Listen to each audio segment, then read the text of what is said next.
एक किसान और ठग की कहानी।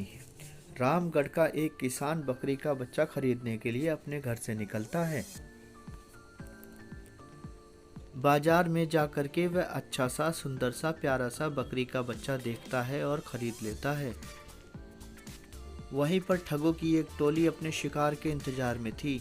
4 ठगों ने मिलकर के एक प्लान बनाया और उसे ठगने के लिए एक साथ चल दिए। किसान बकरी का बच्चा अपने कंधे पर रख करके अपने घर के लिए चलता है। थोड़ी दूर चलने के बाद एक ठग उसके पास आता है, कहता है प्रणाम, ये इतना सुंदर प्यारा कुत्ते का बच्चा आपने कहाँ से खरीदा? किसान कहता है आपका दिमाग तो ठीक है, ये कुत्ते का बच्चा नहीं बकरी का बच्चा है।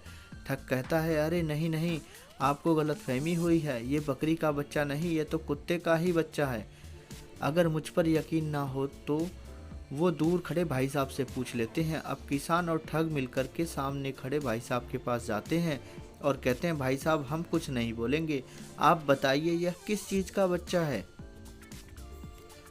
दूसरा खड़ा आदमी वह ठग का ही दोस्त दूसरा ठग था, उसने झट से कहा अरे ये तो कुत्ते का बच्चा है, और उसे चारों तरफ गोल गोल घूम करके उसको अच्छी तरह देखता है। कहता है तुम दोनों का दिमाग खराब हो गया है,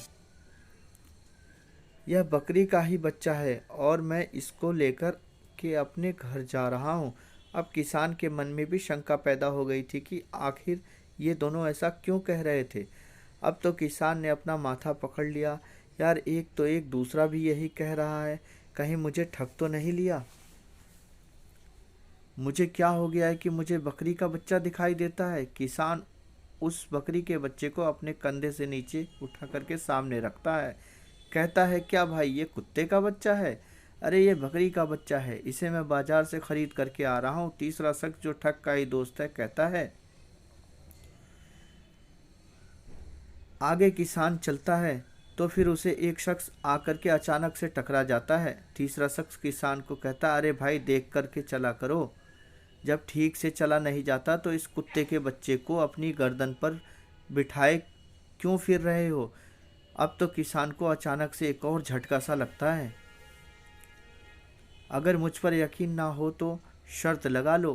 किसान कहता है लगी शर्त ज़बान की, अगर तुम जीते तो जो तुम कहो और मैं जीता तो जो मैं कहूँ, एक दूसरे को मानना ही पड़ेगा। अब तीसरा ठग और किसान दोनों मिलकर के सामने जा रहे भाई साहब को रोकते हैं। कहते हैं भाई साहब यह किस चीज़ का बच्चा है? झट से चौथा शख्स कहता है अरे भाई क्या हो गया है आप लोगों को? सीधे सीधे कुत्ते का बच्चा समझ में नहीं आ रहा है? आप लोगों ने कुछ मति भ्रम करने की चीज़ तो से नहीं सेवन कर ली है? यह सुनकर के किसान स्तंभ रह जाता है और अपने सर पे हाथ रखते हुए कहता है भाई आप जीते, कहिए क्या करूं आपके लिए।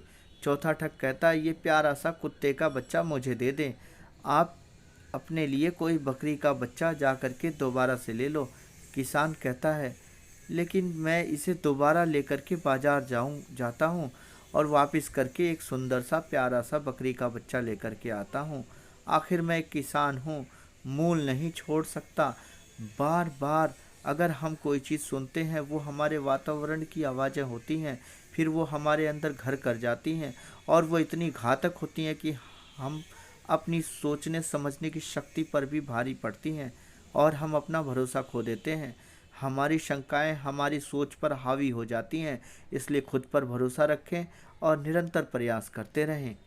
नैतिक शिक्षा है कि धैर्य रखें, खुद पर भरोसा करें, खुद की सलाहियत काबिलियत पर भरोसा रखें और निरंतर प्रयास करते रहें।